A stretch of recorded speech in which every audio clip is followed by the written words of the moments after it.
Hello students, આજે આપણે WSSCની અંદર વોટર સપ્લાય એન્ડ સેનિટરિંગ સબ્જેક્ટની અંદર આજે આપણે બેલિસિસ ટર્બિડિટી મીટર વિશે વાત કરીશું.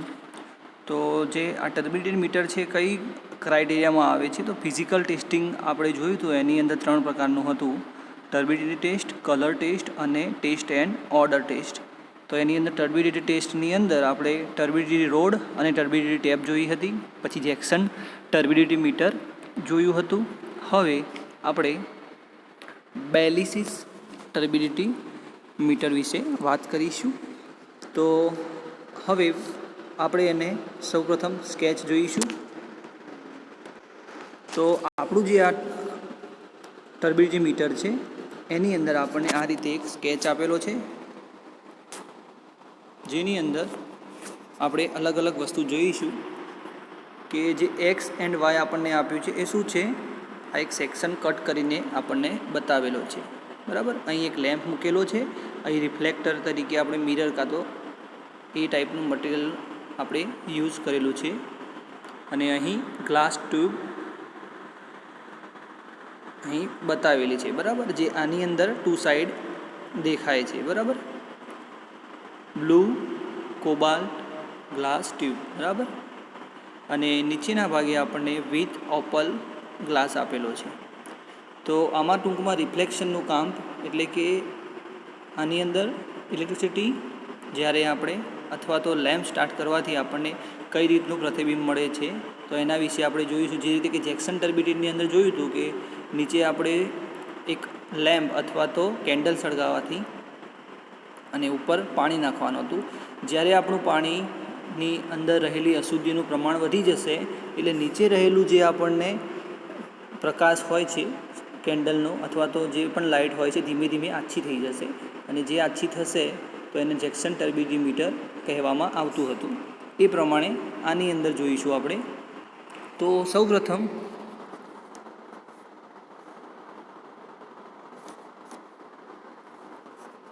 આ ઉપકરણ ગેલ્વેનાઇઝ આયર્ન સ્ટીલની શીટની એક પેટીમાં એક છેડે 250 વોલ્ટ એટલે કે 250 વોલ્ટનો એક વિદ્યુત બલ્બ રિફ્લેક્ટર સાથે ફિટ કરવામાં આવે છે.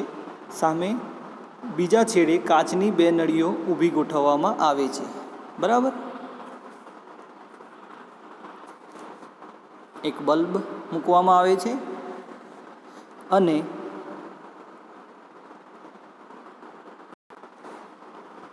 અહીં એક બલ્બ મૂકવામાં આવે છે જેની અંદર 250 વોલ્ટ કરંટ પાસ થતો હોય, અને એની સાથે એક રિફ્લેક્ટર મૂકવામાં આવે છે, અને એની સામે કાચની 2 નળી ઊભી કરવામાં આવે છે, બરાબર, જે આપણે સેક્શનની અંદર જોઈએ છીએ, બરાબર. હવે આપણે થિયરી તરફ જઈશું.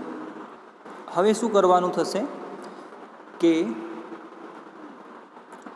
તેમાંથી એક નળીમાં ચોક્કસ ડહોળાવાળું પાણી અથવા તો કે જેની અંદર પાણીની અંદર શું હશે, ડહોળાશ હશે, એ દર્શાવતું પ્રમાણિત દ્રાવણ હશે, બરાબર. અને બીજી નળીમાં જે પાણીનું પરીક્ષણ કરવાનું હોય તેનું સેમ્પલ હશે અથવા તો નમૂનો ભરવામાં આવે છે, બરાબર. ફરી એકવાર કહી દઉં છું કે બેલિસિસ ટર્બિડિટી મીટરની અંદર સૌપ્રથમ આપણે શું કર્યું હતું, આપણે એની અંદર એક 250 વોલ્ટનો વિદ્યુત પ્રવાહ પસાર કરીએ છીએ, જેની પાસે એક રિફ્લેક્ટર હોય છે. રિફ્લેક્ટરની એક્ઝેક્ટ સામે 2 કાચની નળી હોય છે. તો એકની અંદર ડહોળાપણું દર્શાવતું દ્રાવણ હોય છે, જ્યારે બીજી નળીની અંદર પાણી એડ કરવામાં આવે છે, જે પાણીનું આપણે ટેસ્ટ કરવાનું હોય એ ભરવામાં આવે છે. આ બંને નળીઓના ચારે બાજુ બ્લુ કોબાલ્ટ પ્લેટો ગોઠવવામાં આવે છે, બરાબર. ચારે તરફ શું કરવામાં આવે છે, પ્લેટો ગોઠવવામાં આવે છે, જેમ આપણે તમને સ્કેચમાં બતાવ્યું હતું. બ્લુ કોબાલ્ટ પ્લેટ, બરાબર, ચારે બાજુ અહીં નીચે બતાવી છે. ચારે તરફ આપણે એ પ્લેટ ગોઠવીશું. પ્લેટ શા માટે ગોઠવીશું તો એ જોઈએ આપણે. હવે શું કરવાનું થશે, આ નળીના તળિયાના ભાગે સફેદ કાચની ઓપલ પ્લેટ રાખેલી હોય છે. જે આપણો બેઝ હોય છે ત્યાં શું હોય છે, એક ઓપલ પ્લેટ હોય છે વ્હાઇટ કલરની.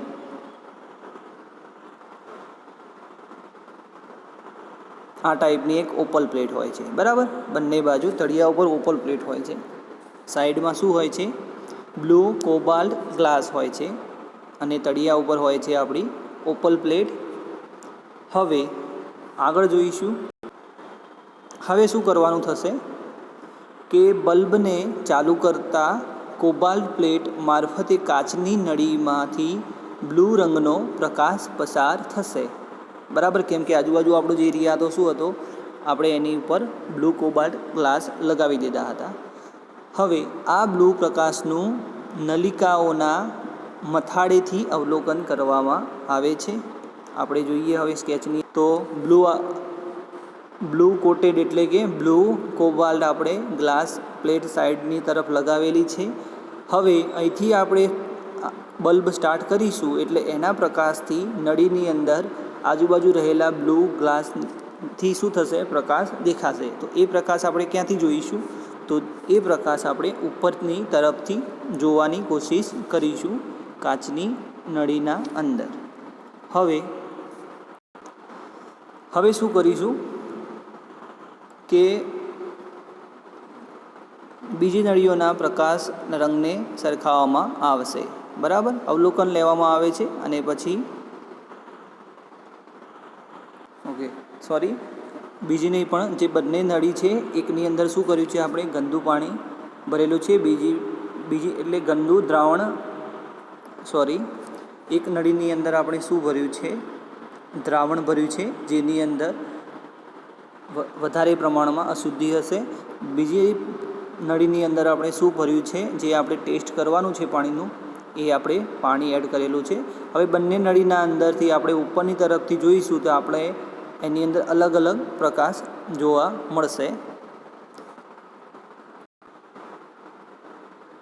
હવે શું કરીશું કે જે પાણીનું પરીક્ષણ કરવાનું હોય તે નળીને ત્યાં જ રાખવામાં આવે છે અને વિવિધ પ્રમાણિત માપવાળા દ્રાવણ ભરેલી નળીને વારા પરથી એની અંદર એડ કરવામાં આવે છે, બરાબર. એટલે શું કરીશું કે ફોર એક્ઝામ્પલ આપણે આ નળીની અંદર આપણું વોટર સેમ્પલ એડ કરેલું છે. તો બાજુમાં જે આપણે અશુદ્ધિવાળું દ્રાવણ હતું એને શું કરીશું, એને રિમૂવ કરીશું અને બીજા દ્રાવણને એડ કરીશું, બરાબર. આ રીતે વારા પરથી આપણે એની અંદર અલગ અલગ દ્રાવણ એડ કરીને પછી આપણે ઉપરથી પ્રકાશ જોઈશું.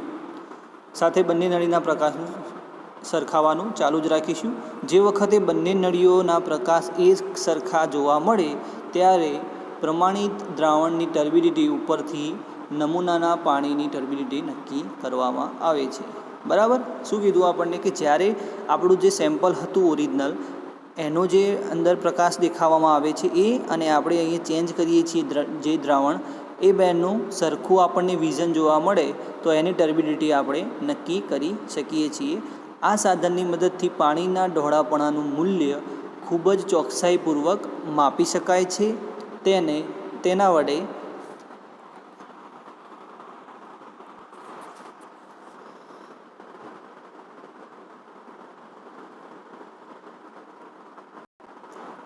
આપણે અહીં પહોંચ્યા છીએ. તેના વડે 5 ppm કરતાં પણ ઓછા મૂલ્ય સાધનની ટર્બિડિટી માપન કરી શકાય છે. 5 ppmથી ઓછું પણ મૂલ્યવાળું દ્રાવણ હોય એને આપણે શું કરીશું, ટર્બિડિટી મીટરની અંદરથી આપણે એનું ટર્બિડિટી ચેક કરી શકશું. એક વખત ફરી આનું રિવિઝન કરશું કેમ કે મેથડની અંદર કંઈ નથી, ખાલી થોડું ધ્યાન આપવાનું છે. આપણે હવે સ્કેચ દ્વારા સમજવાની કોશિશ કરીશું.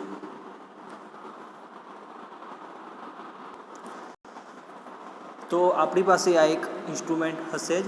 તો એની અંદર પહેલાં તો પાર્ટ્સ અલગ અલગ સમજાવી દઉં કે 2 અલગ અલગ ટ્યુબ છે જે ડાયામીટર સરખો છે, લંબાઈ પહોળાઈ સરખી જ રહેશે.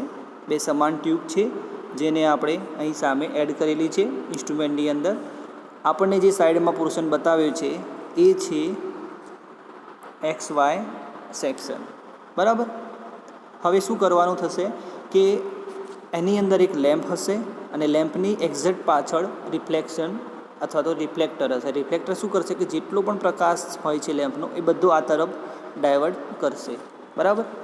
હવે બીજી વસ્તુ એ કે જે આપણી કાચની નળી છે એની આજુબાજુ બ્લુ કોબાલ્ટ ગ્લાસ પ્લેટ હશે અથવા તો બ્લુ કોટેડ ગ્લાસ પ્લેટ હશે, અથવા તમે એમ પણ કહી શકો કે બ્લુ કલરની પ્લેટ હશે જેના વડે પ્રકાશનું રિફ્લેક્શન થશે, પણ કેવા રંગમાં? બ્લુ કલરમાં, બરાબર. અને એના બેઝ ઉપર શું હશે? ઓપલ ગ્લાસ ફિટ કરેલો છે, વ્હાઇટ કલરનો, બરાબર, ઓપલ ગ્લાસ હશે. હવે આપણે પ્રેક્ટિકલ સ્ટાર્ટ કરીશું. સૌપ્રથમ 250 વોટની આપણે ઇલેક્ટ્રિસિટી વડે આપણે બલ્બ સ્ટાર્ટ કરીશું. તો બલ્બ સ્ટાર્ટ થવાથી એના જે કિરણો હશે એ આ તરફથી રિફ્લેક્ટ થઈને આ જે નળી છે એના ઉપર જશે. હવે નળીની અંદર, એક નળીની અંદર આપણે પાણીનું સેમ્પલ લેવાનું છે, બીજી નળીની અંદર આપણે ચોક્કસ ડહોળાપણું બતાવતું દ્રાવણ લેવાનું છે, બરાબર. હવે શું કરવાનું? લેમ્પ સ્ટાર્ટ કર્યા પછી બંને નળીની અંદર આપણે જોવાનું થશે. જ્યાં સુધી બંને નળીનું માપ, એટલે કે બંને નળીની અંદર દેખાવાનું જે વિઝન છે સરખું ના થાય ત્યાં સુધી આપણે જે દ્રાવણ લીધું હતું એ આપણે બદલતા રહીશું.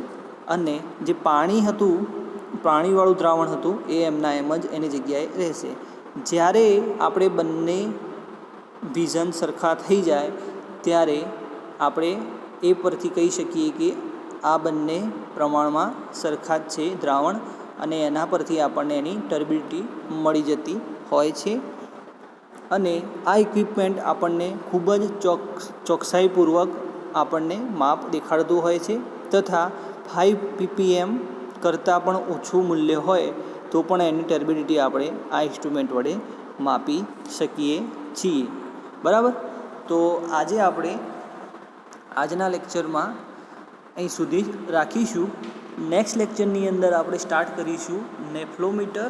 નેફ્લોમીટરની અંદર પણ આ જ રીતની પ્રોસેસ હોય છે, જેની અંદર પ્રકાશનું પરાવર્તન કરવામાં આવે છે. એટલે બને ત્યાં સુધી જે આપણે ટર્બિડિટી ચેક કરવાની હોય છે, ટર્બિડિટી ટેસ્ટની અંદર શું હોય છે કે આપણે બને ત્યાં સુધી લાઇટનું રિફ્લેક્શન અથવા તો લાઇટની ઉપયોગ વડે પાણીની અંદર આપણે ટર્બિડિટી ચેક કરવાની હોય છે, બરાબર. તો તમે લોકો આની જે સ્કેચ છે એ વ્યવસ્થિત જોઈ લેજો. GTUની એક્ઝામની અંદર પૂછાઈ શકે છે, કેમ કે બુકની અંદર આપણને 3 ફિગર આપેલી છે. ટર્બિડિટી રોડ અને ટર્બિડિટી ટેપ એ પૂછાઈ શકે છે. પછી જેક્સન ટર્બિડિટી મીટર પૂછાઈ શકે છે, અથવા તો લાસ્ટ જે આજે આપણે ભણ્યા બેલિસિસ ટર્બિડિટી મીટર પણ પૂછાઈ શકે છે. એની ફિગર આ રીતની આવશે, બરાબર. Thank you.